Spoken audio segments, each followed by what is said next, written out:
لبيته الذين أذهب الله عنهم الرجس وطهرهم تطهيرا.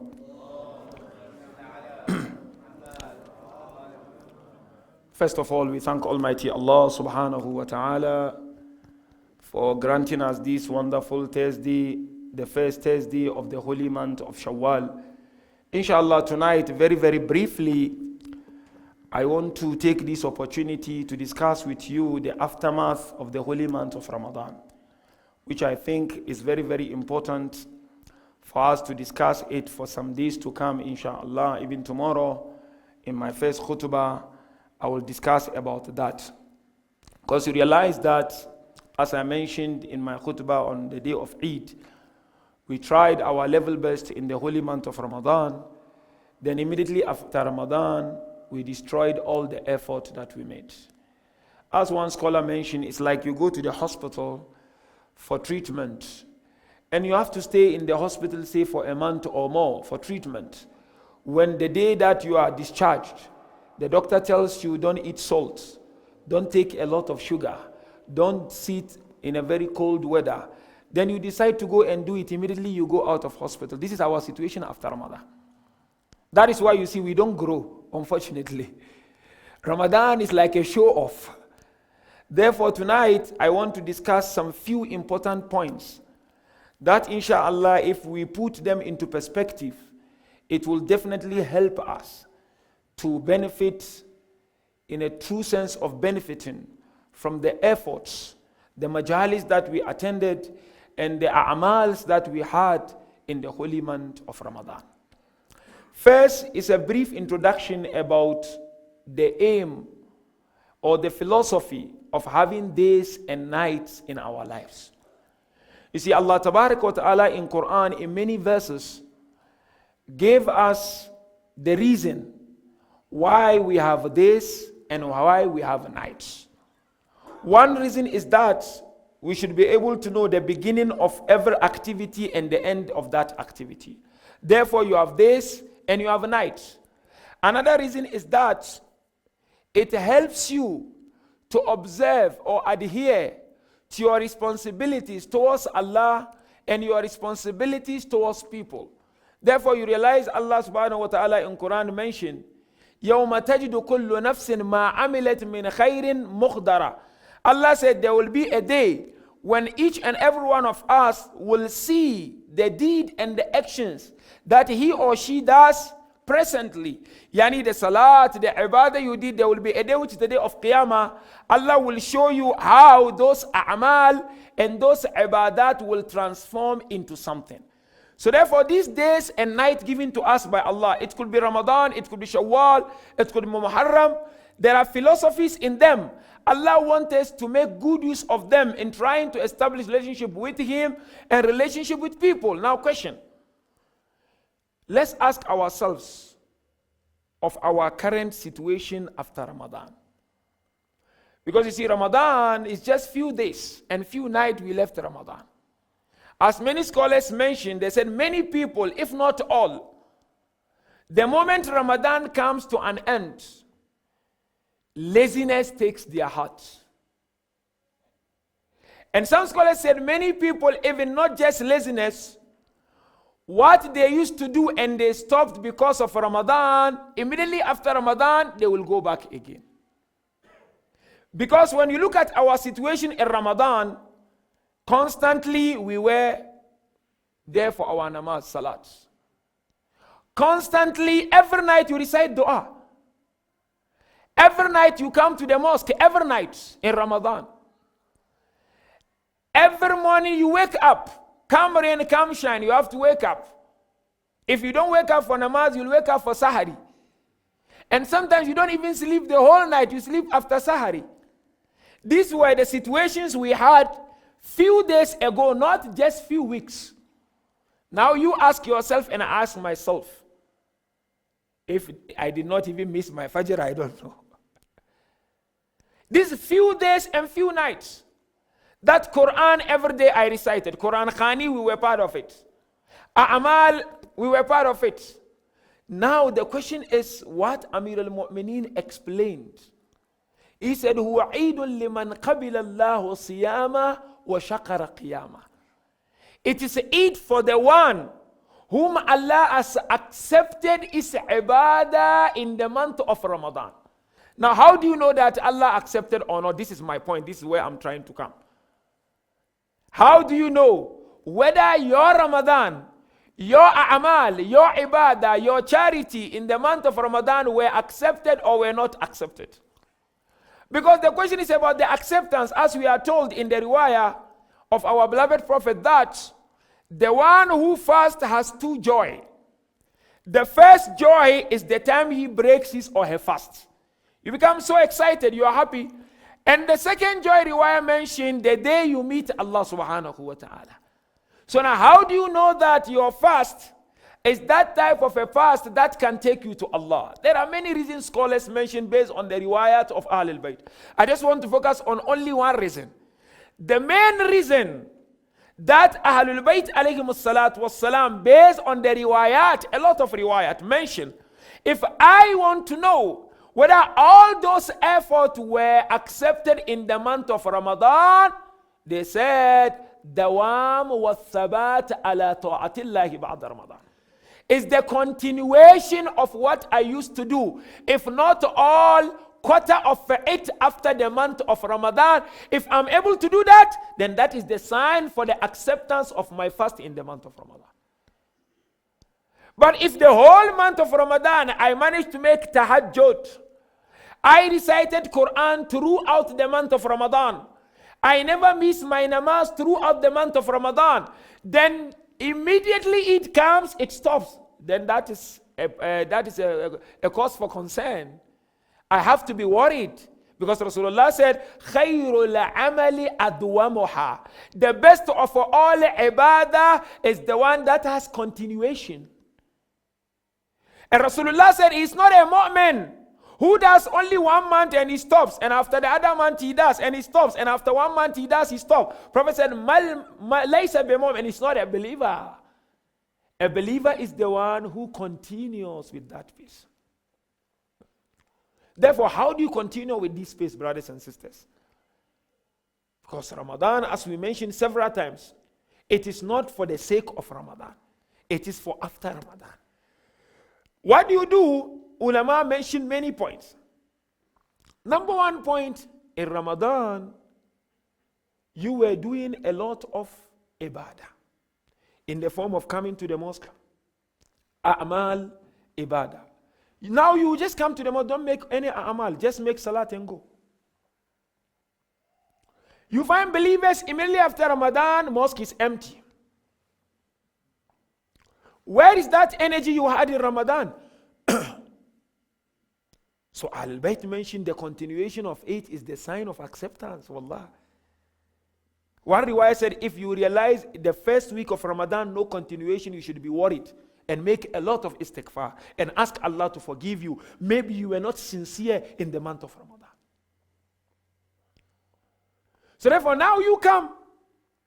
No dua iftitah. No lecture. Only the salat which is wajib you have to do and go home. That is the sign of the acceptance of our fast in the month of Ramadan. Number 2, you wake up for Sahari in the month of Ramadan. Now you are not waking up for Sahar. Wake up 10 minutes, 15 minutes, 5 minutes before Fajr. Do at least Shafi and Witr, and then continue with your ibadah. Don't do any tahajjud, no a'amal, no 100 rakat, nothing. Continue, brothers, or else, wallah, it's a waste of time. It's like we are wasting our time. Months come, we enjoy, we become happy. After Ramadan, there is nothing. We wait for another Muharram. Ramadan, there is no benefit. Wake up 10 minutes, set your alarm, let it wake you up. That is the benefit of Ramadan. After all, the aim and the objective of Ramadan is for you to graduate with taqwa. Everybody has to graduate from Ramadan with taqwa. If you graduate without taqwa, you have not qualified. Therefore, Allah said, I am the one who knows the reward of the one who fasts. So therefore, let's try, brothers and sisters. 10 minutes, 5 minutes before Fajr, wake up. Make your Shafi'i 2 and Witr 1. If you wake up late, make that witr. It's highly important. It's sunnatul mu'akkada, they call it. Highly emphasized sunnah. It symbolizes the oneness of Allah subhanahu wa ta'ala. Your fitrah, it symbolizes it. Then you do your fajr. You recite Quran every day in the month of Ramadan. Now don't recite. You can recite once in 1 week if you want. But at least you are doing it. Then the pace continues. Yes, it will not be like Ramadan 100%. But at least you have learned something. So therefore ask yourself, what spiritual message have you learned in Ramadan and you want to continue with that? Because if you don't want to continue with that, then it's a waste of time, it's a show off, and there is no benefit in it. Therefore, there are 3 points I want to tell you. These 3 points are practical points.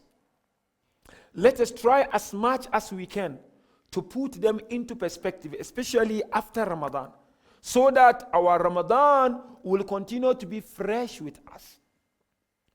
Number 1 point, which is very, very important, is that don't allow a day to pass. A day to pass in your life, like now after Ramadan, without learning something new about your faith. Either about Ahlul Bayt or about Rasulullah, or about your ibadah yourself. Read a book, read something every single day, and try to put it, because Imam Amir al-Mu'minin realized when he wrote that wasiyah to his beloved sons, he said, alaykum bi taqwallah wa imaratu dhikrillah. He said, fear Allah and keep alive the remembrance of Allah. Yani every now and then, every day, remind yourself of one ayah, one letter, one teaching of Almighty Allah subhanahu wa ta'ala. Number 2, after the month of Ramadan, associate with good people who remind you of your duty towards Allah. Try to be with people who always remind you of your duty towards Allah. Now, if after Ramadan party or Eid party, Eid feast, now you are there at that party, Zohr is up, nobody is reminding each other. Now blind is with blind, now nobody can take a person out of it. أفمن يهدي إلى الحق قرآن مشي أحق أن يهدي أما لا يهدي وما لكم كيف لا تحكمون. Allah said in Quran, the one who guide is the one who is already guided. The one who is not guided cannot guide. Then Allah said, can't you ponder and reflect?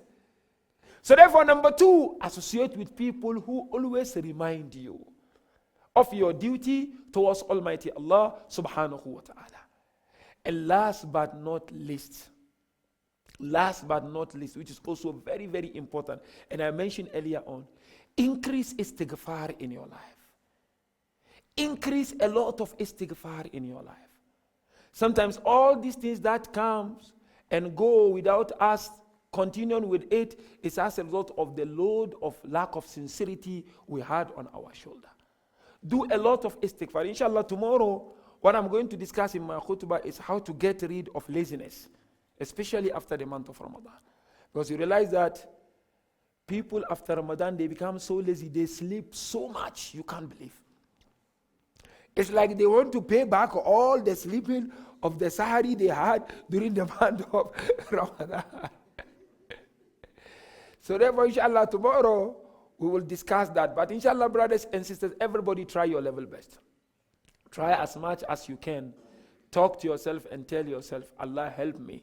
I want to continue with at least some part of that faith. Let's come to the mosque and perform namaz. I don't know how you manage a Ramadan for 30 days coming here every night.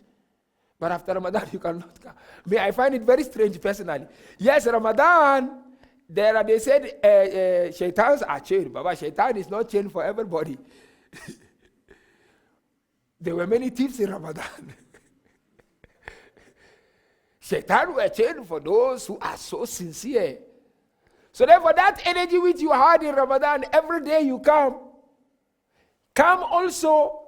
Because when you come, if you spend 3 hours at the mosque in Ramadan, now you spend only 30 minutes, you go back home. So let's try, inshallah. We are told in the riwayah, this is my last point. Allah subhanahu wa ta'ala look at his slaves and servants after Ramadan until the end of Shawwal to see who were sincere and who were liars. So scholars gave a lot of interpretations and commentary of this riwayah. They said, no, Allah knows that after Ramadan, some of us will go back to where we were. But He gives us the opportunity to try to mend it until the end of Shawwal. So we have until the end of Shawwal. If you want to remain with those angels of Laylatul Qadr, we work on it. If you don't want to remain on it, you keep and you wait until next year Ramadan it comes, and then we come a lot, and after Ramadan we'll go like that, falling down, rising up. It doesn't help. So let's all try, inshallah, and if you try, Allah tabaraka wa ta'ala will help us and He will make it easy for each and every one of us, inshallah. Assalamu alayka ya Aba Abdullah. Assalamu alayka ya ibn Rasulillah. Inshallah, the majlis and the masiba is for the marhum Muhammad Abdullah Jafar and marhuma Kulsum by Muhammad Abdullah Jafar. Assalamu alayka ya ibn Rasulillah. Assalamu alayka ya ibn Amiril Mu'minin. Assalamu alayka ya ibn Fatimah al-Madluma. When we discuss about continuing with our pace after the holy month of Ramadan, there is one musibah that stuck in the mind of everyone and every lover and follower of Ahlul Bayt. That is the musibah of Sayyida Zainab after the martyrdom of Muhammad and Aun.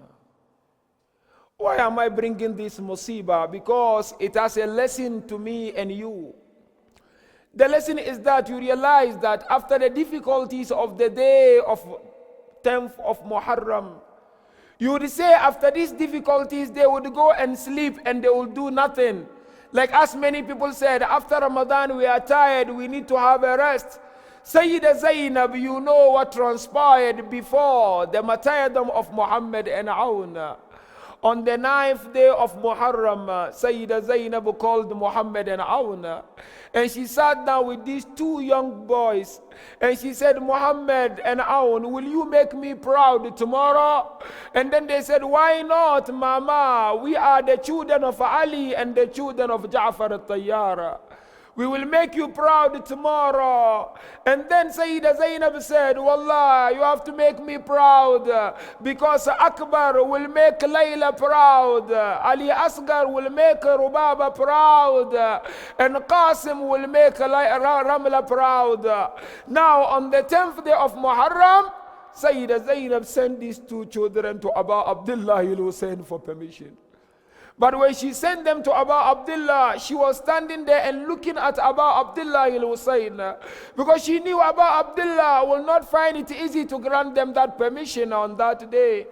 Now Muhammad and Aun went to Abu Abdullah al-Hussein for permission. Abu Abdullah looked at the faces of these two young children and Abu Abdullah said to them, I cannot give you permission because your mother was there for me when I lost my mother. Your mother was there for me when I lost my father. Your mother was there for me when I lost my brother Hasan al-Mushtaba. Now I'm going. If I go, who will be there for your mother, Muhammad and Aun?